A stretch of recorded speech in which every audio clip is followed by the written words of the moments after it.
be. Responsible. Cut that and take a look at one card. You got it? All right, I need a girl, great there, good training. Stand up for me. If you want more freedom from the teacher, they have to be responsible. Oh, by the way, you got a minute back there, all right? Do you know what this is?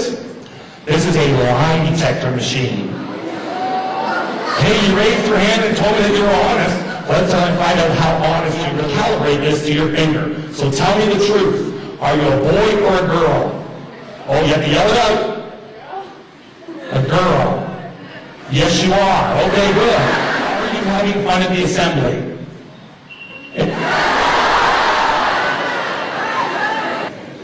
Do you think I'm a good magician?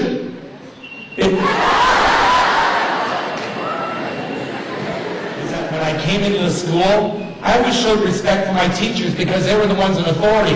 So what do you think I got back from my teachers? You know, I had some teachers that would arrive early to help me with my math and English. I had some other teachers that would stay after school to help me. You know, I know teachers are superheroes, but they're also human beings as well. And it becomes very difficult to show respect when they're continuously being disrespected in the classroom. So this is what I've got here. I got myself a bag of eggs. Inside these eggs are two things, either balloons or cash. If you find the cash, you keep the cash. If you find a balloon, I'm going to twist it up and make a really cool animal balloon for you, all right? But to be able to pick an egg, this is a question I have for you. What can you do to demonstrate respect towards your teacher in the classroom? Now, you look like number one to me, but you want one or four? One it is, okay. Now, let me take a look inside my envelope. Mine does not have the cash. When do you have the cash? Open them up and see who wins the cash.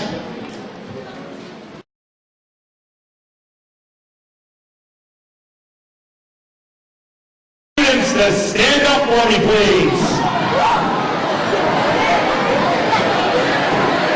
Okay, here we go.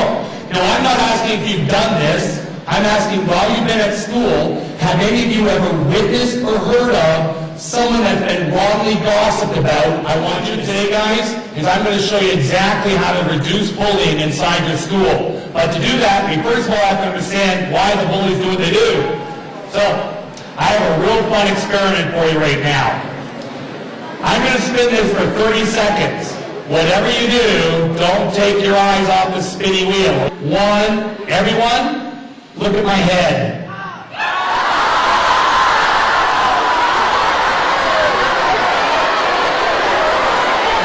You see, bullies are coming through the doors at your school. They're trying to make you feel small by taking your dignity and self-esteem away. What they're trying to do is leave you out of group, gossip behind your back, start doing instant messaging, text messaging, through cyberbullying, all different ways. Those girls that give those green stares. They're trying to make you feel small so they can walk around your school and think that they are big.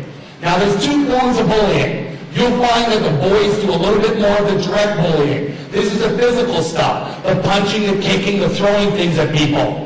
Where girls do a lot of what we like to call indirect bullying. This is the gossiping, the exclusion, those weird... Oxygen, good. Now, before I go any further, I want to make sure we're all on the same page. If I take oxygen away from a campfire, can I have a campfire? No. 0%, 100%, that campfire needs oxygen. Bullies are exactly the same way. You see, the bully is the igniter. The bully is the one starting up the confrontation. The fuel is the victim. But everyone here in the gym today, what we are is, we are the oxygen that feeds the bullies and allows them to do whatever they want inside your school. And how we become the oxygen is by this big word called peace. I got myself here a large deck of cards.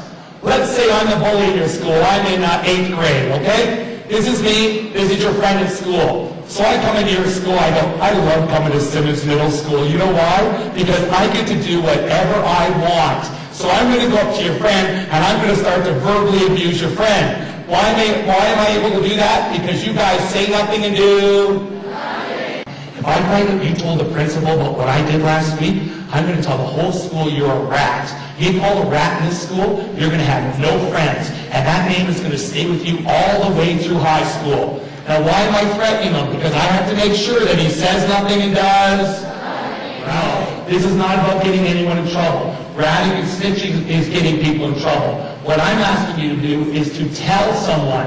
When you tell someone, you get someone out of trouble. When you rat and snitch, you get someone into trouble. Let me show you the power of what bystanders are when it comes to bullying actions. She told me this story about these 6 girls. These 1, 2, 3, 4, 5, and 6 girls get away from the bully by doing what? Speaking up. And when we speak up, we allow that student to blossom. We allow that student to come into a safe school environment. Why is that? Because you bystanders have way more power than the bullies. Ask you 5 questions. For every question you get right, you get 1 point. First one to 3 points wins $5. If you get all 5 questions right and the other person gets 0, you get $10. Okay? So look straight ahead. Here we go. Hey, by the way, who's going to win, the boys or the girls? Question number 2. What should a student do if they hear about someone who brought a weapon onto school property? Tell the teacher or principal is correct. That's 1-1. Hey, who's going to win, the boys or the girls? At this school, we never get tired of doing the right thing. At this school, we keep on keeping on. Hey, anyone can speak up about bullying some of the time. But if we're going to reduce bullying in this school, we need to speak up. Keep on. Now let me challenge you to something. Before this assembly started, some of you may not have understood your role as a bystander. Some of you might have not known that because you didn't say anything or do anything, you weren't part of the problem. Well, now you know that you are not only part of the problem, but you're part of the courage to do the right thing. Well, one thing is absolutely for certain, is that each and every one of you have a special gift inside of you to demonstrate your integrity when you see bullying going on, and do what? Speak up. Now, I know what you're saying. Mr. Jordan, come on. You know what? I'm not sure if I can do this. Well, let me tell you guys, that each and every one of you definitely have the respect for each other to do the right thing. And when you see bullying going on, what do? Speak